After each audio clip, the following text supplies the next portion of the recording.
berdirinya Yayasan Wayang Ukur itu kira-kira tahun 2019.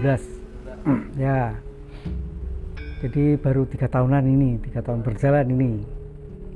Tetapi perkenalan saya dengan Ki Sukasman sebagai maestro atau pencipta wayang ukur itu sebenarnya sejak tahun 1981.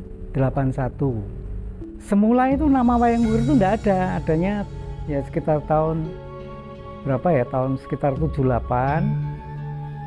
1978 itu oleh ITB itu wayang ukur itu dinamakan wayang dua burung, karena memang yang dilihat oleh Sukasman itu adalah ada 2 burung yang sering bertolak belakang, paruhnya satunya ke sana, paruhnya satunya ke sana, ada 2 burung.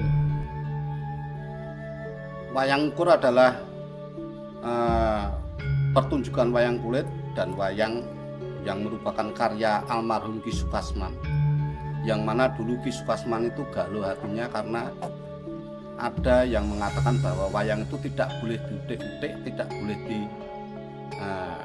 uwah-uwah atau dirubah sebagaimana mestinya.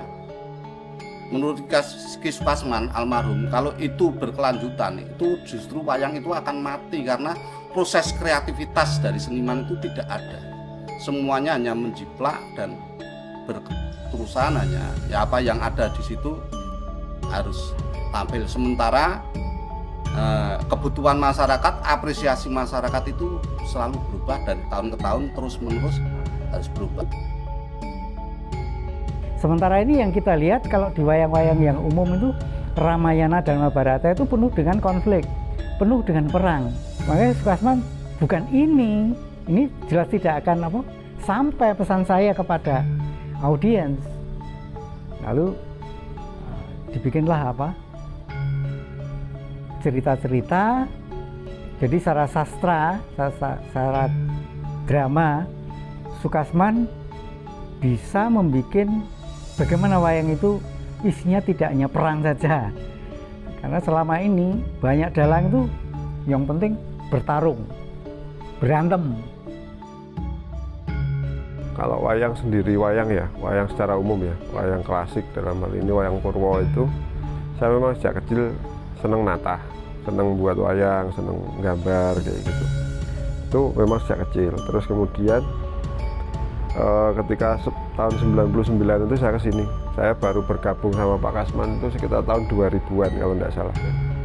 Nah saat itu awal saya kenal Pak Kasman itu di situ, di wayang ukur itu ya. Terus kemudian saya lihat ada banyak hal yang berbeda di sini. Dan kemudian dengan wayang klasik itu jauh berbeda.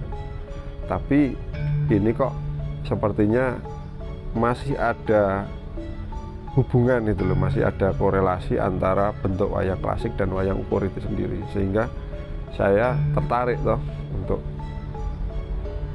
untuk menggali lagi itu loh, untuk belajar lagi. Waktu berjalan saya melihat beliau setiap hari kan menggambarnya di lantai, jadi dia itu hanya pakai kapur itu ret. Nah yang dipentingkan dia itu adalah garis-garisnya itu. Bagaimana sih harmonisasi garis, keseimbangan, proporsi, dan macam-macam itu. Bentuk wayang ukur seolah-olah sama dengan wayang klasik. Yang paling banyak membedakan itu bahwa di dalam wayang ukur itu ada warna-warna transparan seperti ini. Ini transparan, sementara ini warna emas tidak transparan. Nah, warna transparan itu di dalam wayang klasik, wayang tradisi tidak ada. Kalau wayang klasik semua, kalau dilihat dari belakang kelir itu hanya ada warna hitam. Tapi kalau di wayang ukur itu ada warna yang transparan, sehingga di belakang kelir itu ada warna yang lain yang muncul selain hitam. Nah, terus di dalam wayang ukur ini oleh almarhum juga diciptakan, kalau di dalam wayang kulit itu tidak ada yang nyeleneh, tapi di wayang ukur itu diciptakan tokoh-tokoh rakyat, tokoh-tokoh orang-orang desa itu oleh almarhum ini adalah barisan rakyat. Ada yang rakyat satu-satu itu ada juga.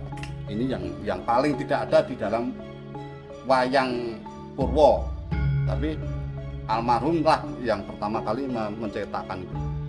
Tokoh wayang-wayang, tokoh-tokoh lucu, tokoh-tokoh hantu almarhum lah yang menciptakan. Ini adalah aksesoris dari wayang ini untuk pembukaan. Ini kalau pembukaan itu sebelum wayang dengan ini ditancapkan di kelir. Terus ini ada logonya wayang ukur. Di sini ada wayang ukur Pondok Seni. Ini di sini ada. Meskipun tidak tertara karena hanya bentuk tataan, tapi diblok dengan warna biru. Tapi kalau kita jingling ini ada. Sedangkan wayang ukur sendiri itu ditemukan pada tahun 86. Ini dari bentuk, terus dari pertunjukannya. Ini yang paling beda dengan klasik. Untuk setting dekorasi di dalam wayang ukur tidak ada istilah simpingan. Ya, simpingannya diganti dengan